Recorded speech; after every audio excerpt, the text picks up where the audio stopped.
Le dessinateur Riyad Sattouf est notre invité. L'auteur de la saga L'Arabe du futur nous présente sa dernière BD, Le jeune acteur. On parlera liberté de ton, d'expression, son regard sur la société d'aujourd'hui.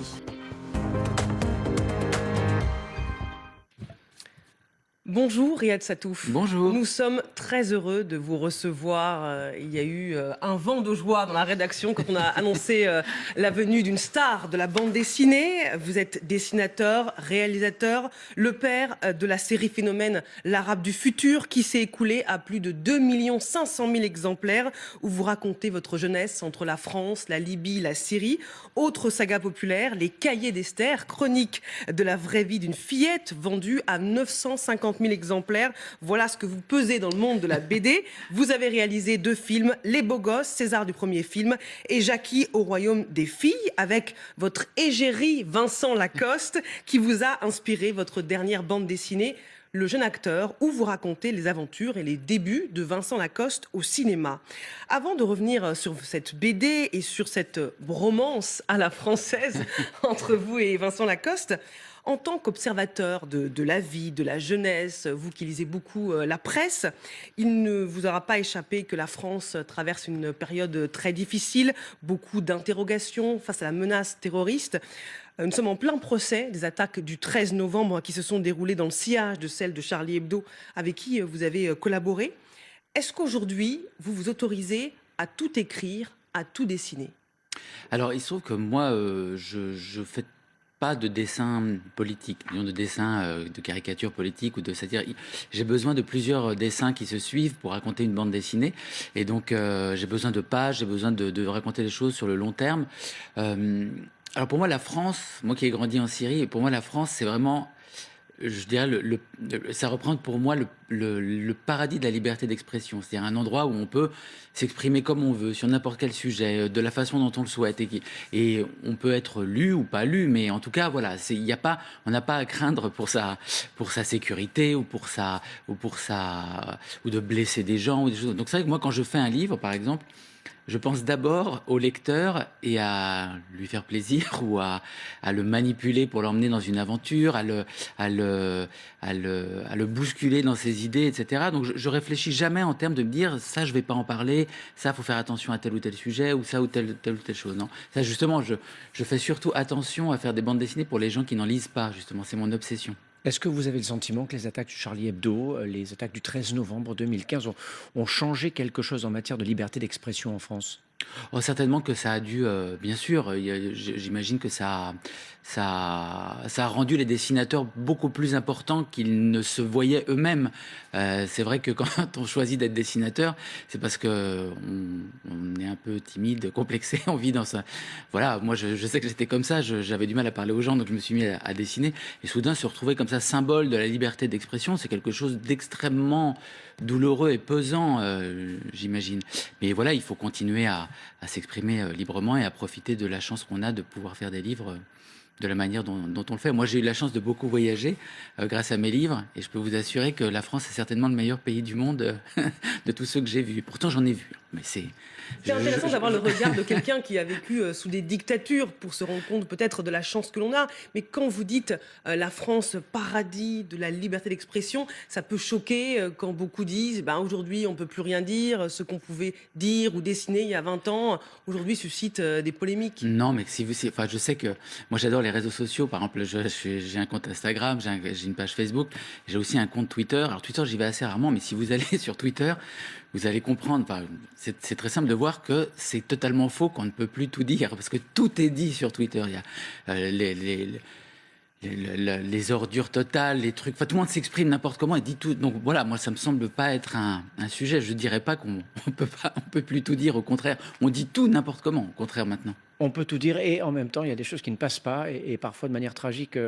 On en a parlé ici même il y a quelques semaines, les 1 an de la mort de Samuel Paty, un enseignant tué, décapité, assassiné parce qu'il avait montré des caricatures dans une salle de classe. Vous, en tant qu'auteur de BD, cette histoire, elle vous a dit quoi ? Elle vous a fait quoi ? Moi, c'est vrai que l'assassinat de Samuel Paty c'est quelque chose qui m'a traumatisé. Déjà parce que en premier lieu, parce que dans mon parcours d'élève de double culture, etc., il est jalonné de professeurs qui ont été très importants, en fait, justement. Parce que quand on est d'un milieu comme moi, qui est un milieu culturel pas forcément développé, voilà, chez moi, il n'y avait pas de livres, il n'y avait pas de. On n'allait jamais au cinéma, toute la culture passait que par la télé. Donc, entre guillemets, l'élévation au monde est venue uniquement de professeurs. Et c'est vrai que quand on voit Samuel Paty avec sa photo qui est très célèbre, que j'avais postée d'ailleurs, enfin, où il parle comme ça, c'est une photo de professeur qui nous parle à tous, parce que c'est l'image de quelqu'un qui essaie de nous montrer autre chose que ce qu'on connaît et autre chose que ce qu'on vit, enfin, de nous emmener ailleurs que là où on serait prédestiné à aller. Je ne sais pas si je m'exprime très très bien, mais voilà. Donc c'était vraiment s'attaquer à ce symbole est quelque chose d'horrible, quoi. Voilà, et c'est un. Surtout que vous, votre parcours, il est aussi marqué par une enseignante, c'est ce que vous racontez notamment dans l'Arabe du futur, qui repère votre talent et qui vous dit qu'il faut continuer justement dans cette voie-là et pas céder à ceux qui vous disent il faut des voies très classiques. Non, mais voilà, c'est vrai. Moi, j'ai croisé des profs. Alors, personnellement, j'étais pas un virtuose ou un génie absolu, mais il se trouve que j'ai croisé des professeurs qui, à un moment, m'ont dit, mais n'hésite pas à faire ça, aie confiance en toi, tu peux le faire, tu peux tenter. Et ils m'ont fait lire des livres que jamais j'aurais lus, m'ont montré des dessinateurs que jamais j'aurais connus seul, au-delà du parcours scolaire qu'on peut imaginer. Donc, ce sont des personnes essentielles. Et pour moi, les profs, je dirais jamais de mal des professeurs. Ce sont des gens qui font le métier le plus difficile du monde. Moi, je suis intervenu souvent dans des collèges et dans des lycées. Et je peux vous dire que les élèves avec lesquels ils passent leur journée, sans parler en généralité, mais c'est des saints. Enfin, je ne sais pas comment on fait. Pour moi, je passe 10 minutes avec eux, j'ai envie de tout de suite m'enfuir et de rentrer chez moi et faire des dessins. Et eux, ils sont censés leur apprendre à comprendre le monde, à changer leur façon de voir, à tolérer les avis différents. Enfin, les profs, c'est le joyau de la République, quoi. Je sais pas. Enfin, Vous aimez les profs, vous aimez la France. Oui. Vous vous appelez Riyad, c'est votre prénom. Qu'est-ce que vous pensez de ceux qui disent qu'il ne faut plus de prénoms d'origine étrangère en France? Alors, c'est vrai que j'évite souvent de réagir sur ces thèmes d'actualité qui sont décidés par certaines autres personnes. Moi, je vais vous dire une chose. En Syrie, personne ne s'appelait Jean ou Franck ou Mike, etc. Tout le monde avait les mêmes prénoms. Et moi, j'ai pas du tout envie que la France soit comme ça. Voilà, je trouve que la France, la puissance de la France, justement, c'est cette diversité, c'est le fait de donner une chance à tout le monde, de se trouver sa propre identité. Alors, bien sûr, on a une identité, on est né à un endroit, on est de différentes origines, mais souvent, on me demande, moi, par exemple, vous vous sentez plutôt français ou plutôt syrien? C'est vrai que tous ces débats-là sont faits pour ramener les gens à leur origine supposée, mais moi personnellement, mon origine à moi, enfin mon identité à moi, c'était de faire des livres, par exemple. Très tôt, je me suis dit, je suis pas français, je suis pas syrien, je suis comme les dessinateurs de BD qui passent leur journée à faire des nuits blanches.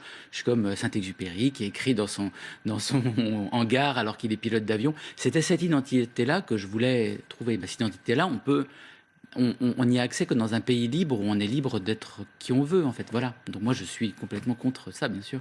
Puisque on parle d'identité, il y a une thématique très présente évidemment dans l'Arabe du futur. Vous racontez votre jeunesse, comment vous vous êtes construit. Vous êtes notamment construit en opposition à votre père qui est enfermé dans l'obscurantisme religieux, dans des clichés racistes et même antisémites. J'ai lu dans une interview que vous avez donnée que vous avez déclaré qu'Éric Zemmour, vous faisiez penser à votre père. Dans cette radicalité-là? Non, mais disons que il associe de commun avec mon père que c'est un nationaliste, c'est-à-dire il est il est pour un pays extrêmement comment dire, je me rappelle même plus d'une homogène, voilà, où tous les gens se ressembleraient, où tous les gens auraient le même prénom. Alors, mon père était comme ça. Et mais ce sont des débats qui ont un sens aussi, parce que on interroge son identité. On se dit, mais qu'est-ce que ça signifie qu'être français? On se pose tout le temps la question. Moi, je suis allé au Japon présenter mes livres. La première question qu'un lecteur japonais, le Japon, pays le plus homogène qui existe, ils sont extrêmement fermés. J'adore les Japonais. La première question qu'il m'a posée quand il a su que j'étais à moitié syrien et à moitié français, il m'a dit que signifie pour vous être français? Et en fait, voilà. Qu'est-ce que vous lui avez répondu? Moi, je lui ai dit, pour moi, être français, c'est la liberté d'expression et la possibilité de choisir d'être ce qu'on veut et de s'exprimer comme on veut. C'est d'être libre, d'avoir sa propre identité. Mais quel est votre regard sur la montée de l'extrême droite, vous qui défendez votre amour pour la France. Vous dites, quand on voyage, on se rend compte que le racisme en France, il est moins fort que dans d'autres pays. Et comment vous vivez, vous expliquez cette montée des extrêmes? Ah, c'est très compliqué parce que moi je suis pas vraiment analyste, mais je dirais que c'est un ensemble de choses. Il y a déjà, évidemment, il y a des gens qui, déjà c'est l'appauvrissement de la France. Je sais pas, récemment, je revenais pas. Enfin, c'est incroyable de se dire que il y a 38 millions de Français qui vont revenir, qui vont recevoir 100 euros parce qu'ils touchent moins de 2000 euros. C'est quand on est. Enfin, moi, je viens d'une famille très modeste. On oublie ça souvent, c'est des grands oubliés. Maintenant, quand vous regardez les réseaux sociaux, vous avez l'impression que l'argent domine tout, que tout ce que vous avez à gagner dans la vie, c'est d'être riche, et que si vous n'êtes pas riche, vous valez rien. Enfin, la montée des extrêmes, elle est aussi une réaction, je pense, à cet appauvrissement et cette misère, quoi. C'est un grand classique de l'histoire. Enfin, je sais pas, c'est arrivé déjà plusieurs fois. Est-ce que vous diriez, vous, que le hijab, c'est la liberté? Vous avez peut-être entendu parler de cette campagne organisée par le Conseil de l'Europe. Elle a fait grand bruit. La France a demandé à ce elle soit retirée. Ce qui nous a frappé, nous, ici, c'est que la réaction française était particulière par rapport à la réaction d'autres pays européens. Est-ce que vous pensez que cette campagne avait du sens et qu'est-ce que vous en pensez de manière générale? Alors, j'ai pas vraiment suivi l'histoire de cette campagne. Je suis désolé. On va vous montrer les visuels. Hein, elle est très simple. Hein, non, globalement. ce que je peux vous dire très simplement, c'est que moi, de mon point de vue, je suis absolument pas croyant. Je suis profondément athée. Je suis vraiment pour Voici des visuels. Ils apparaissent comme ça. Vous savez de quoi on parle. Voilà, d'accord. Pour la modernité et alors en France, on a le droit de pratiquer sa religion comme on le souhaite. Moi, je trouve que un jeune qui, quelle que soit sa religion, un jeune qui choisit de croire au paranormal et de penser que son destin est dirigé par des forces supérieures, c'est la chose la plus dramatique qui existe. Parce que Dieu, c'est le paranormal pour vous? Pour moi, c'est le paranormal. En tant qu'athée? Non, mais de croire qu'il y a des forces qui vous dirigent, c'est déjà penser qu'on n'est pas libre. C'est déjà penser qu'on ne peut pas faire quelque chose de sa vie. Pour moi, ça m'est complètement étranger. La religion, c'est donc l'opposé de la liberté. J'essaie de tirer le fil pour bien comprendre. Non, mais tirez-le bien. Mais moi, je suis profondément... Je ne crois pas aux ovnis, je ne crois pas en Dieu, je ne crois pas en la magie, je crois en l'homme et à son pouvoir. Donc c'est vrai que tous ces débats-là, moi, me sont complètement étrangers, en fait. Et pour moi, ils sont aussi des symboles d'une société qui s'appauvrit et qui a des problèmes avec l'éducation. On abandonne l'école, on abandonne les professeurs, n'ont plus de moyens. Ça se voit au quotidien, qu'on se retrouve avec des thématiques. Enfin, c'est la science qui a trouvé le vaccin contre le coronavirus. C'est pas une force occulte ou des prières qui nous ont sauvés Moi, je sais pas, je trouve ça complètement aberrant, moi, personnellement. Mais bon. Vous nous ramenez à la réalité très terre à terre. De Pascal Brutal en 2006 au Cahier d'Esther à partir de 2015, vous aimez décrire la société, ses tics, ses travers, vous vous intéressez beaucoup à la jeunesse. Une jeunesse, quand on entend les discours, quand on regarde ce qui se passe à la télévision, ce qu'on écoute à la radio, ce qu'on lit dans la presse, qui est en quête de radicalité. Est-ce que ça, vous l'avez perçu? Alors, après, c'est difficile de savoir à quel point c'est représentatif ou pas. Parce que si vous passez votre vie sur Twitter, évidemment, vous avez l'impression que tout le monde est extrêmement radical et que tout le monde est complètement cintré dans son truc. Mais est-ce que ça correspond vraiment à la réalité? Ça, je suis pas certain, moi. Le RN est le premier parti chez les jeunes. Lequel? Le RN. Le Rassemblement national. Oui, mais alors, premier parti chez les jeunes, mais est-ce que ça représente combien en quantité? Est-ce qu'on a interrogé tous les jeunes? Est-ce que les gens disent vraiment la vérité? Enfin, c'est très compliqué on voit bien que si on habitait dans un pays au bord de la guerre civile, le pays ne ressemblerait pas à ce qu'il ressemble. Moi, quand je vais dans les librairies, je rencontre plein de gens extrêmement intelligents. Quand vous allez en campagne, en région, vous voyez bien qu'il y a... Enfin, je crois qu'il y a une distorsion médiatique de l'image. Mais la radicalité, ce n'est pas forcément l'extrême droite, ça peut aussi être sur les questions climatiques. On voit que c'est la jeunesse qui nous bouscule, qui nous dit qu'il faut des mesures d'urgence face au réchauffement climatique et qui trouve que les aînés n'en font pas assez pour préserver la planète. Après, voilà, sur ce débat-là, c'est vrai que quand même les scientifiques ont l'air d'être tous unanimes pour dire qu'on est dans un moment critique du réchauffement climatique et donc ça semble quand même... ça devrait être eux qui prennent qui doivent prendre les décisions. Voilà, je sais pas, c'est les scientifiques qu'on devrait interroger sur ces sujets-là. Et maintenant que des jeunes s'en emparent, je trouve que c'est une très bonne chose. C'est vrai qu'il faut faire quelque chose sur ces sujets-là. Vous évoquiez la Covid. Qu'est-ce que cette crise sanitaire a changé pour vous dans la société française? Est-ce qu'elle a eu un impact? Est-ce qu'au contraire, c'est quelque chose qu'on est en train de digérer et dont on se souviendra peut-être dans quelques années que comme d'une péripétie? Oui, alors déjà, moi, je vais encore dire un truc positif sur la France, excusez-moi. Non, non, bien. mais c'est pas grave, ça fait du bien là. Quand On va vous garder jusqu'à la fin de l'émission aujourd'hui, je crois. Vous savez, quand on a commencé, quand la pandémie a commencé, alors déjà, il n'y avait pas de masque, il n'y avait pas de gel hydroalcoolique, et donc on se disait que c'était la fin du monde. Et quand il y a eu les débuts des premiers vaccins, je me rappelle quand il commençait le ministre de la Santé disait qu'il n'y avait que 300 personnes vaccinées, alors que tous les autres pays étaient beaucoup plus avancés que nous.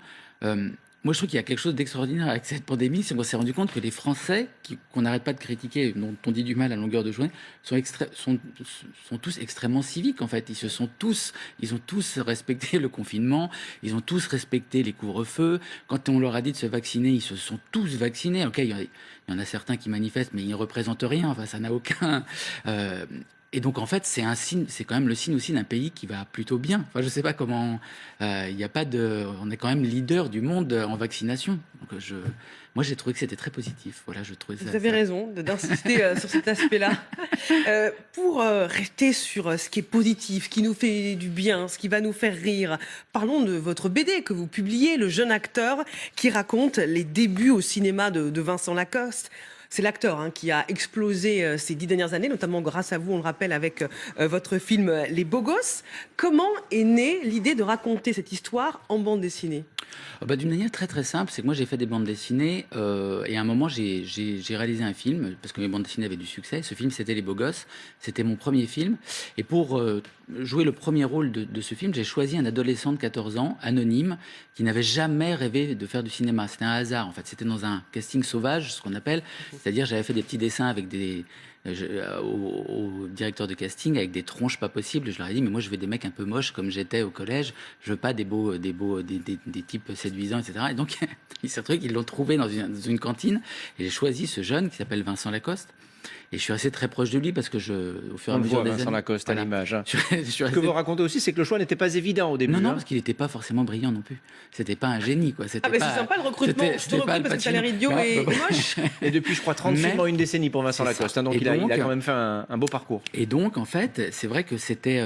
je suis resté très proche de lui, c'est devenu un ami, je l'ai vu grandir, etc. Et je me sentais un peu responsable de son parcours parce que je voulais pas j'avais extrêmement peur, vous savez, qu'il fasse comme la plupart des jeunes acteurs américains qui deviennent toxicomanes ou qui soient arrêtés en possession de drogue ou de choses comme ça. Donc je le suivais comme un tonton relou. Que ça lui monte un peu à la tête et qu'il dérive. Et j'ai eu envie à un moment, parce qu'à partir du moment où il commençait à me raconter qu'il avait tourné son 4e film avec Gérard Depardieu, il me racontait tout son quotidien d'acteur. Alors à la fois les sommets de la gloire et les abîmes de l'échec. Et cette célébrité, entre guillemets, qui se construit, c'est-à-dire la rue change, les filles commencent à venir lui donner leur numéro quand vous êtes dans un café, les garçons aussi, des petits vieux viennent le féliciter parce qu'il a joué dans un film le rôle d'un médecin, il pense qu'il est médecin. Enfin, ça change le réel et tout. Et j'ai voulu faire une bande dessinée justement sur ça, sur un ado qui n'a pas vraiment d'adolescence et qui devient célèbre. Et comment on fait pour ne pas devenir un psychopathe. Il est un petit peu devenu un psychopathe, mais on est tous des psychopathes. Mais voilà, c'est de raconter ça d'un point de vue sans langue de bois et avec vraiment au premier rang. Pardon Marie-Jo, une petite parenthèse. Nivine Potros, qui est la personne qui fait les vérifications pour cette émission, a lu votre BD. Elle se posait une question. Est-ce que le voisin chinois de Vincent Lacoste existe vraiment ? Oui, il existe. Il existe vraiment, voilà. Ça, c'est la question que je voulais vous poser. Nivine, voilà, elle est ravie. Je précise que je ne sais pas s'il est chinois exactement. Ah, c'est ça. Parce qu'il nous a tous fait beaucoup rire. Voilà. Attention. On n'en dit pas plus, mais le personnage est très drôle. Voilà, c'est pour ça qu'on voulait savoir. Il y a beaucoup d'autodérision dans cette BD et c'est un peu la patte Riyad Sattouf. Quelle est la part de réel et de fantasme dans tout ce que vous racontez ? Non, je pars vraiment toujours du réel. Alors c'est vrai que j'ai un point de vue, j'essaie toujours de raconter des choses drôles, marrantes, enfin, disons avec de l'humour, parce que même quand c'est une histoire dramatique, parce que je trouve que l'humour est C'est comme un ingrédient supplémentaire, c'est qui parfume toutes les histoires et qui permet de rendre tout acceptable et lisible en fait. C'est vrai, surtout quand on raconte des histoires du réel qui n'ont pas tellement qui pourraient ne pas avoir tellement d'intérêt. Ce que je fais dans les cahiers d'Esther, par exemple, c'est l'histoire d'une jeune fille anonyme, mais c'est le point de vue sur le monde. Par exemple, juste avant qu'on prenne l'antenne, vous étiez tous les deux en train de d'écrire ce que vous alliez dire, Oui. et c'était très drôle à voir de l'extérieur. On le voit pas quand on vous voit. Vous êtes extrêmement sérieux, mais vous étiez là, alors qu'est-ce qu'on va faire? Vous étiez comme ça. Et en fait, moi, si je devais vous dessiner en BD, je vous aurais dessiné comme ça. Et juste après ça, bonjour Jean Castex. En fait, mais c'est le réel. Si je vous dessinais, ce serait le réel. Et le réel peut être marrant, mais pour vous, c'est pas marrant. Enfin, je sais pas comment. Voilà, c'est ce regard-là que j'aime bien avoir dans mes livres. Votre réel à vous, il a été très inattendu. Quand on voit votre parcours, celui que vous racontez, en tout cas dans votre BD, on se dit mais quel parcours, quel incroyable parcours. Riyad Sattouf, dans 10 ans, vous le voyez où? Moi, où je me vois, Ouais. je vais me présenter à la présidentielle. Ah, quel scoop. Une candidature de Riyad Sattouf à la Non, présidentielle. alors écoutez, il se trouve que moi, maintenant, je me suis rendu compte que j'ai passé plus de temps de vie à être auteur de bande dessinée qu'autre chose. Et il se trouve que quand j'ai commencé à faire des bandes dessinées, j'étais le gars qui avait été en Syrie, j'étais le jeune ado complexé, etc. Et donc, en fait, je suis devenu ce que je rêvais d'être, c'est-à-dire un gars qui fait des livres, parce que ma passion est de faire des livres. Mais qu'est-ce qu'on fait après les rêves? On continue à les poursuivre, bien sûr. On continue à écrire des livres. Moi, la chose qui me fait le plus plaisir au monde, c'est de me mettre à ma table à dessin et à raconter des histoires, parler du monde dans lequel on vit. Donc, dans 10 ans, j'aimerais bien être encore capable de faire ça. Et j'espère qu'on ne sera pas dans la 76e vague du Covid de 33. Mais C'est pas grave, vous resterez chez vous à j'aurai faire toujours vos- des masques vos BD. FFP2 et du gel hydroalcoolique en avance. Vous avez créé votre propre maison d'édition, les livres du futur. Pourquoi? Vous aviez besoin d'être totalement libre? Oui, et puis aussi par défi personnel. Voilà, c'est vrai que quand on aime quelque chose passionnément, j'ai eu envie de publier un livre, de voir si j'en étais capable. Vous savez, parfois, on voit, j'adore, je trouve qu'il y a beaucoup de points communs entre les jardiniers et les auteurs, quels qu'ils soient. On a un jardin comme ça et on fait pousser des morceaux d'histoire, et de temps en temps, il y en a une qui pousse et qui est mûre et on la coupe. Et il y a aussi la même chose avec les chefs dans les restaurants. Vous savez, il y en a certains, ils ont leur propre potager. Et moi, j'avais envie d'avoir ma propre petite maison d'édition, dont je m'occupe comme ça pour voir si j'étais capable de le faire. Merci Riyad Merci Sattouf. beaucoup. Merci Merci à d'être vous. venu sur ce plateau. On vous rend votre liberté. Nous, on va redevenir ce que nous sommes quand vous n'êtes pas là, Ah bah c'est-à-dire non. des C'est journalistes beaucoup moins stressés. drôle. C'est